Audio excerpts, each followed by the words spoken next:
నరసింహన్ రాయ్. నేను socialist party leader.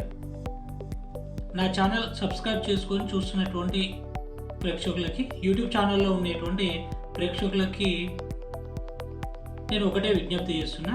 యువత రాజకీయాల్లోకి రావాలి. అభివృద్ధి చెందినటువంటి భారతదేశం కోసం, మెరుగైనటువంటి పరిపాలన అందించడం కోసం యువత ఖచ్చితంగా రాజకీయాలకు రావాల్సినటువంటి అవసరం ఉంది. చదువు పేరుతో ఉద్యోగాల వేటకై డబ్బులు ఖర్చు చేసి వయసును వృధా చేసుకొని జీవితంలో అసంతృప్తిగా ఉండేటువంటి యువత మన దేశంలో చాలా ఎక్కువ. ఉన్నతమైనటువంటి ఉద్యోగాలు రాలేదని, ఆర్థికంగా అభివృద్ధి చెందలేదని, అందమైనటువంటి అమ్మాయి భాగస్వామి దొరకలేదని, ఉన్నతమైనటువంటి గుర్తింపు రాలేదని చెప్పేసి చాలామంది నిరుత్సాహపడి జీవితాన్ని నాశనం చేసుకునేటువంటి యువతకు నేను ఇచ్చేటువంటి సలహా సూచన ఒక్కటే. మీరంతా ఖచ్చితంగా రాజకీయాల్లో రాణిస్తారని చెప్పేసి నేను మిమ్మల్ని అందరినీ ఒక సోషలిస్టు పార్టీ నేతగా రాజకీయాల్లోకి ఆహ్వానిస్తున్నాను.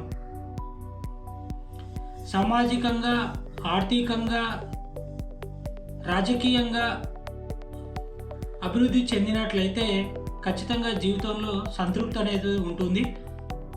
రాజకీయాలు అనేటువంటివి ప్రజాసేవ చేయడం కోసం, ప్రజాసేవ చేయడం ద్వారా వచ్చేటువంటి సంతృప్తి కోసమే రాజకీయాల్లో ఆ సామాజిక స్పృహ, సామాజిక సేవ చేయడానికి రాజకీయాల్లోకి యువత అనేటువంటిది ఖచ్చితంగా రావాలి.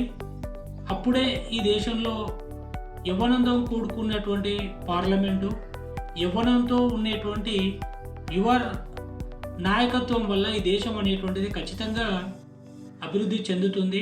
ప్రపంచ దేశాలకు అభివృద్ధి చెందినటువంటి వస్తువులను, అన్ని ప్రపంచ దేశాలకు ఉపయోగకరమైనటువంటి అన్ని రకాల వస్తువులను తయారు చేసి ఎగుమతి చేసేటువంటి స్థాయికి దేశం అనేటువంటిది చేరుకుంటుంది. ఎందుకంటే ఈ దేశంలో చాలా వృద్ధాప్య ఏజ్ హోల్డర్స్ మాత్రమే రాజకీయాల్లో ఉన్నారు. ముఖ్యంగా రిటైర్డ్ అయినటువంటి ఉద్యోగస్తులు, రిటైర్డ్ అయినటువంటి వ్యాపారస్తులు, జీవితంలో రిటైర్డ్ అయినటువంటి వ్యవసాయదారులు మాత్రమే రాజకీయంగా రాణిస్తున్నారు. ఇలాంటి రోజుల్లో ఖచ్చితంగా యువతకు అవకాశాలు చాలా తక్కువగా ఉన్నాయి. యువతను రాజకీయాలకి రానియకుండా పెళ్లి పేరుతో, ఉన్నతమైనటువంటి ఉద్యోగాల పేరుతో, ఉన్నతమైనటువంటి చదువు పేరుతో వారిని రాజకీయానికి దూరం చేస్తున్నటువంటి సమాజానికి నేను ఒకటే ప్రశ్నిస్తున్నా. అలాంటి చెడును ప్రచారం చేయకండి. అలాంటి విషయాలను యువత పైన రుద్దకాకండి. యువతను రాజకీయాల్లోకి ఆహ్వానించండి. రాజకీయాల్లోకి యువతను ఆహ్వానించేటువంటి పార్టీగా మొట్టమొదటి ఉన్నటువంటి పార్టీ ఏది అంటే సోషలిస్ట్ పార్టీ. సోషలిస్ట్ పార్టీ తరఫున యువతను రాజకీయాలకు రావాల్సిందిగా విజ్ఞప్తి చేస్తున్నాను. దాని కారణాలను మీకు ఈ వీడియోలో వివరించేటువంటి ప్రయత్నం చేస్తాను. ఇప్పుడు ఉండేటువంటి లోక్సభ, రాజ్యసభను మనం పరిశీలిస్తే, లోకసభ, రాజ్యసభనే మనం పార్లమెంట్ అంటాం. ఈ లోక్సభ, రాజ్యసభను ఉమ్మడిగా ఉండేటువంటి పార్లమెంట్లో ఇప్పుడు 18వ పార్లమెంట్ అంటున్నాం. ఈ 18వ పార్లమెంట్ లోపల దాదాపుగా వృద్ధాప్య నాయకులు మాత్రమే పార్లమెంట్ లోపల ఉన్నారు. దాదాపుగా వారి సగటు వయసు 56 సంవత్సరాలు సగటు వయసు. ఎంపీల్లో ఉండేటువంటి సగటు వయసు 56 సంవత్సరాలు. 52% ఎంపీలు 55 ఏళ్ల కంటే ఎక్కువ వయసు ఉన్నటువంటి వారు. 38% ఎంపీలు 41 నుండి 55 సంవత్సరాల మధ్యలో ఏజీ కలిగినటువంటి వారు. కేవలం 11% మంది మాత్రమే 40 సంవత్సరాల లోపు ఉండేటువంటి యంగర్స్గా భారత పార్లమెంట్లో ఉన్నారు. చూడండి మీరు, కేవలం 10% మంది మాత్రమే యువత, అది కూడా 40 ఏళ్ళ లోపు ఉండేటువంటి యువత. మరి యువత ఎక్కడికి పోతుంది? యువత భారతదేశంలో ఎలాంటి పనులు చేస్తుంది? రాజకీయానికి సంబంధం లేని పనులు ఏం చేస్తుంది అని అంటే ఖచ్చితంగా వారు రాజకీయానికి సంబంధం లేని జీవితాన్ని గడుపుతున్నారు. యువత చదువు పేరుతో, యువత ఉద్యోగాల పేరుతో టయాన్ని వయస్సును వృధా చేసుకుంటున్నటువంటి మాట వాస్తవం ఈ దేశంలో. మరి ఎందుకు ఈ ముసలి 56 ఏళ్ళు దాటితే వృద్ధాప్య పింఛన్ ఇస్తారు. వృద్ధాప్య పింఛన్ తీసుకునేటువంటి వారే దాదాపు ఈ దేశం లోపల 82% మంది మరి ఎంపీలుగా ఎన్నిక కావడం అనేటువంటిది జరిగింది. మరి మహిళలు జెండర్ ఈక్వాలిటీ మనం ఒకసారి పరిశీలించినట్లయితే ఉమెన్స్ తర్వాత మెన్స్ అనేటువంటి ఈక్వల్గా ఉండాలి. మెన్స్ యొక్క జనాభా ఉమెన్స్ కంటే జనాభా కంటే కేవలం 1.5% మాత్రమే ఎక్కువ. 52% మంది మాత్రమే పురుషులు ఉన్నారు, 49.5% మహిళలు ఉన్నారు. దాదాపు 50% మహిళలు ఈ దేశం లోపల ఉన్నారు. కానీ భారత పార్లమెంట్లో వారి సంఖ్య 74 మంది ఎంపీలుగా ఉన్నారు. పర్సంటేజ్ 14% మాత్రమే ఉంది. మరి పురుషులతో సమానంగా మహిళలు రాజకీయాల్లో రాణిస్తలేరు. మహిళలకు అవకాశాలు అనేటువంటివి ఇవ్వట్లేదు. ఎక్కడ లోపం జరుగుతుంది? ఈ దేశం లోపల మరి ఛాందస్సమైనటువంటి చాలా మూఢనమ్మకాల చేత సమాజాన్ని పరిపాలిస్తున్నారు. మరి వారికి ఖచ్చితంగా బుద్ధి చెప్పాలి. మహిళలను కూడా చైతన్యవంతులను చేసి మరి భారత పార్లమెంట్ లోపలికి పంపాల్సినటువంటి అవసరం ఉంది. వారి పర్సంటేజ్ని పెంచాలి. దానికి మనం చేయాల్సినటువంటిది బాధ్యత ఒకటే, వారిని రాజకీయంగా చైతన్యం చేయాలి, రాజకీయంగా వారికి అవకాశాలు కల్పించాలి. సోషలిస్ట్ పార్టీగా మహిళలకి 50% రిజర్వేషన్కి మేము కట్టుబడి ఉన్నాం. మహిళలు కూడా రాజకీయాల్లోకి వచ్చి మా పార్టీలో రాజకీయ అవకాశాలు పొందాలని చెప్పేసి ఈ వీడియో ద్వారా మహిళా లోకానికి నేను విజ్ఞప్తి చేస్తున్నా. అయితే ఇక్కడ చదువుకునేటువంటి వారిని మనం ఒకసారి చూసినట్లయితే కేవలం 17% మంది మాత్రమే భారత పార్లమెంట్లో డిగ్రీ హోల్డర్స్, డిగ్రీ చదివినటువంటి వాళ్ళు. పిహెచ్డి చేసినటువంటి వాళ్ళు కేవలం 5% మంది. మరి మిగతా వారు 78% కూడా అండర్ గ్రాడ్యుయేట్, అంటే దాదాపు 10+2 స్టేజ్లో ఉన్నటువంటి వారు మాత్రమే 78%. అంటే దాదాపుగా 78% మంది మొత్తం కూడా డిగ్రీ లేని వాళ్ళు. మరి ఎక్కడి నుంచి వచ్చిందంటే వ్యవసాయం నుంచి, వ్యాపారం నుంచి, వారసత్వంగా డబ్బు బలం చేత, కుల బలం చేత వచ్చినటువంటి ఎంపీలే ఈ దేశంలో 78% ఉన్నారు తప్ప చదువుకొని సామాజిక సేవ స్పృహ కలిగినటువంటి వ్యక్తులు ఈ దేశ పార్లమెంట్లో లేరు. ఇంకోటి, తెలంగాణ విషయాన్ని మనం పరిశీలించినట్లయితే తెలంగాణలో సగటు రాజకీయ నాయకుల యొక్క ఎమ్మెల్యేల వయసు 57 సంవత్సరాలు. 60% మంది 56 సంవత్సరాల పైన ఉన్నవారు, 81% మంది 51 నుండి 80 సంవత్సరాల మధ్యలో ఉన్నవారు. అంటే ఇక్కడ కూడా తెలంగాణ అసెంబ్లీ కూడా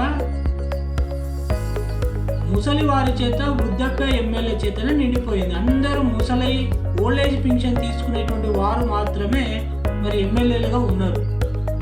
మహిళలు ఎంతమంది ఉన్నారు తెలంగాణ అసెంబ్లీ లోపల అంటే మరి కేవలం 8% మంది మాత్రమే ఉన్నారు. వీరి యొక్క సగటు వయసు ఎంత అంటే 48% సగటు వయసు. మరి 88% ఉన్నటువంటి మహిళలు ఎక్కడ చైతన్యవంతులు అయ్యారు? భారత పార్లమెంట్లో కేవలం 14% మంది మహిళలు ఉన్నారు. తెలంగాణ అసెంబ్లీలో కేవలం 8% మంది మహిళలు ఉన్నారు. మరి ఇన్ని సంవత్సరాలు భారత పార్లమెంట్లో నాయకత్వం వహించినటువంటి పార్టీలు మహిళలకు ఎందుకు అవకాశాలు ఇవ్వట్లేదు? మహిళలకు అధిక సంఖ్యలో సీట్లో నిలబెట్టి వాళ్ళని ఎందుకు గెలిపించట్లేదు అని అంటే ప్రజాస్వామ్యంలో ప్రజాసేవ మీద వాళ్ళకి చిత్తశుద్ధి లేదు, జెండర్ ఈక్వాలిటీ మీద వాళ్ళకి చిత్తశుద్ధి అనేటువంటిది లేదు అనేటువంటిది స్పష్టంగా ఈ లెక్కల ద్వారా మనకు అర్థమవుతుంది. సగటు మహిళల వయసు కూడా పార్లమెంట్లో కేవలం 56% వయసు మాత్రమే ఉంది. దీన్ని బట్టి మనకి ఏమర్థమవుతుంది అని అంటే ఇక్కడ ఒక కుల వ్యవస్థ, ఒక డబ్బు, ఒక వ్యాపారస్తులకు సంబంధించినటువంటి ఉద్యోగాలు మాత్రమే ఎమ్మెల్యే ఉద్యోగాలు ఉన్నాయి తప్ప చదువుకొని ప్రజాసేవ చేయాలనుకునేటువంటి మరి నిరుద్యోగులకు ఈ అవకాశాలు అనేటువంటి లేకుండా పోయినాయి. దీన్ని మనం వ్యతిరేకించాలి, దీన్ని మార్చాల్సినటువంటి అవసరం ఉంది. తెలంగాణ అసెంబ్లీ లోపల డిగ్రీ చదివిన వారు కేవలం 36% మంది మాత్రమే. 36% మందికే డిగ్రీ ఉన్నాయి. 40% మంది డిగ్రీ లోపు చదివినటువంటి వాళ్ళు, అంటే 10-12 తరగతి చదివినటువంటి వారు 40% మంది ఉన్నారు. ఇది ఎక్కడి అసెంబ్లీ, ఇది ఎక్కడి పార్లమెంటు? చదువుకునేటువంటి వాళ్ళు లేరు, ప్రజాసేవ చేసే వాళ్ళు లేరు, మహిళలు లేరు. ఇలాంటి పార్లమెంటు, ఇలాంటి అసెంబ్లీ చేత మనకు న్యాయం జరుగుతుందా? ఈ దేశం అభివృద్ధి చెందుతుందా? మెరుగైనటువంటి ప్రజాస్వామ్యంలో మెరుగైనటువంటి పరిపాలన మనకు అందరికీ అందుతుందా అంటే అందదు, ఖచ్చితంగా అందదు. ఇక్కడ ఉండేటువంటి విషయం ఏంటంటే కులము తర్వాత డబ్బు మాత్రమే ఉంది. నేను యువతకు ఒకటే కోరుకుంటున్నా, యువతకు ఒకటే నేను ఈ వీడియో ద్వారా తెలియజేస్తున్నా, మీరు డబ్బు ఉందా, మీ దగ్గర తెలివి ఉందా, మీ దగ్గర ఆస్తువులు ఉన్నాయా, మీరు అగ్రకులస్తులు అనేటువంటి చూడకాకండి, కులం అనేటువంటి చూడకాకండి, డబ్బు అనేటువంటి చూడకాకండి. మీరు ఒక రాజకీయాన్ని అవకాశంగా, ఒక జీవితంలో ఒక కెరీర్గా మలుచుకొని మీరు ప్రయత్నం చేయండి. ఖచ్చితంగా మీరు సక్సెస్ అవుతారు, రాజకీయంగా రాణిస్తారని చెప్పేసి నేను కోరుకుంటాను. ఉన్నతమైనటువంటి చదువులు చదివి ఉద్యోగాలు లేక 10,000, 15,000, 12,000 ఆ చేసేటువంటి ఉద్యోగాలను విడిచిపెట్టండి. నిరుద్యోగులుగా బతకవాకండి. ఎమ్మెల్యే జీతం మన తెలంగాణలో 4 లక్షలు, ఎంపీ జీతం కూడా దాదాపుగా 4 లక్షలు ఉంది. మరి 4 లక్షల జీతానికి మీరు ఎందుకు ప్రయత్నం చేయట్లేదు? 20,000, 30,000 ఉండేటువంటి ఆ జీతం కోసం ఎందుకు రాత్రింబవళ్ళు జీవితాంతం వేస్ట్ చేసుకొని ఎందుకు చదువుతారు? మీరు జీవితాంతం చదివినా మీరు సంపాదించేది, మీకు వచ్చేటువంటి జీతం 30,000, 40,000 ఉంటుంది. అంత కష్టపడి, అంత టయాన్ని, అంత వయసును వేస్ట్ చేసుకొని 30,000-40,000 జీతానికి మీరు పోటీ పడడం కంటే 4 లక్షలు జీతం, నెల జీతం 4 లక్షలు వచ్చేటువంటి ఎమ్మెల్యేగా, మరి ఎంపీగా మీరు ఎందుకు ప్రయత్నం చేయట్లేదు? ఈ లక్షలను వదిలేసి వేలేయంటే ఎందుకు పడిందో నాకు అర్థం కావట్లేదు. కాబట్టి సోషలిస్ట్ పార్టీ ఒకటే చెప్తుంది, మీకు అవకాశాలు ఇస్తుంది. యువత మీరందరి సోషలిస్ట్ పార్టీలో జాయిన్ కాండి. మీకు కులాలకు సంబంధం లేకుండా, మీకు ఆస్తులకు సంబంధం లేకుండా, మీకు తెలివితేటలకు సంబంధం లేకుండా మీకు అవకాశాలు కల్పిస్తుంది. మిమ్మల్ని రాజకీయ నాయకులుగా తయారు చేసేటువంటి పార్టీ ఏంటంటే అది ఒక్కటే, ఈ దేశంలో సోషలిస్ట్ పార్టీ ఇండియా. ఈ దేశంలో వృద్ధ రాజకీయ నాయకులను తరిమేయాల, చదువులేని దద్దమ్మలను ఎంపీలు, ఎమ్మెల్యేలుగా చేసి ఈ దేశం లోపల మన అభివృద్ధి అనేటువంటి సాధించలేము. కన్నీ తరిమేయాల. అధికారం చేత డబ్బు సంపాదించాలని మా కులము, కులపిచ్చి ఉండేటువంటి వాళ్ళు మాత్రం ఇప్పుడు ఉండేటువంటి రాజకీయాల్లో మరి అధికారాన్ని అనుభవిస్తున్నారు. కాబట్టి వారి నుంచి రాజకీయాన్ని, పదవులను లాక్కోవాలంటే ఒక చైతన్యం రావాలి. ఆ చైతన్యం అనేటువంటి యువత నుండే సాధ్యం అవుతుంది. యువత మేలుకోవాలని చెప్పేసి నేను ఈ వీడియో ద్వారా మీకు తెలియజేస్తున్నాను. రాజకీయాల్లోకి యువత ఎందుకు రావాలని చెప్పేసి ప్రధానంగా కోరుకుంటున్నానంటే, ఈ దేశం విదేశాలతో చేసుకునేటువంటి ద్వైపాక్షిక ఒప్పందాలు అని అంటారు. ఆ ద్వైపాక్షిక ఒప్పందాల ద్వారా వ్యవసాయ ఒప్పందాలు కానీ, పారిశ్రామిక ఒప్పందాలు కానీ, మిలిటరీ ఒప్పందాల ద్వారా ఈ దేశం లోపలికి విదేశీ వస్తువులు అనేటువంటిది విచ్చలవిడిగా రావడం అనేటువంటి జరిగింది. విదేశీ వస్తువుల యొక్క మోజు చేత ఈ దేశంలో పారిశ్రామిక అభివృద్ధి అనేటువంటిది కుంటుపడిపోయింది, వ్యవసాయ అభివృద్ధి అనేటువంటిది కుంటుపడిపోయింది. ఈ పారిశ్రామిక అభివృద్ధి అనేటువంటిది చేయకుండా అగ్రకులస్తులు, కొంతమంది వ్యాపారస్తులు ఈ దేశాన్ని దోచుకోవడానికి, ఈ దేశంలో ఉన్నటువంటి సంపద మీద కన్నుబడి ఉద్యోగాలు అనేటువంటిది క్రియేట్ చేయకుండా, ఉద్యోగాలు దొరుకుతాయి అని చెప్పేసే పారిశ్రామిక అభివృద్ధి అనేటువంటి చేయకుండా, సమాజాన్ని అభివృద్ధి చేయకుండా మరి దోచుకోవడానికి మాత్రమే పనిచేస్తున్నారు. అలాంటి వారిని బుద్ధి చెప్పడం కోసం, అలాంటి వారిని తరిమేయడం కోసం మాత్రమే యువత ఖచ్చితంగా రాజకీయాల్లోకి రావాలి. ఈ వ్యవసాయ చట్టాలు కానీ, వ్యవసాయ ఒప్పందాలు కానీ, పారిశ్రామిక మిలిటరీ ఒప్పందాలలో మెరుగైనటువంటి ఒప్పందాలు చేసుకోవడానికి కారణం వాళ్ళ యొక్క రాజకీయ, వారి యొక్క వ్యాపార స్వార్థం తప్ప మరొకటి కాదు. ఈ దేశాన్ని అభివృద్ధి చేయట్లేదు. నిర్మోటంగా నేను చెప్తున్నాను, భయపడకుండా చెప్తున్నాను, ఈ దేశంలో అభివృద్ధి అనేటువంటి జరగట్లేదు. ఈ దేశం లోపల దోపిడీ జరుగుతుంది. ఈ దేశంలో అగ్రకులస్తుల యొక్క పెత్తనం వల్లనే దోపిడీ జరుగుతుంది తప్ప మరొకటి కాదు. దాన్ని నిలదీయాలి, దాన్ని కడగాలి. ఈ వృద్ధుల యొక్క రాజకీయ వ్యవస్థను, పార్లమెంటును, అసెంబ్లీని కడగాలంటే ఖచ్చితంగా యువత రాజకీయాలకి రావాలని చెప్పేసి నేను కోరుకుంటున్నాను.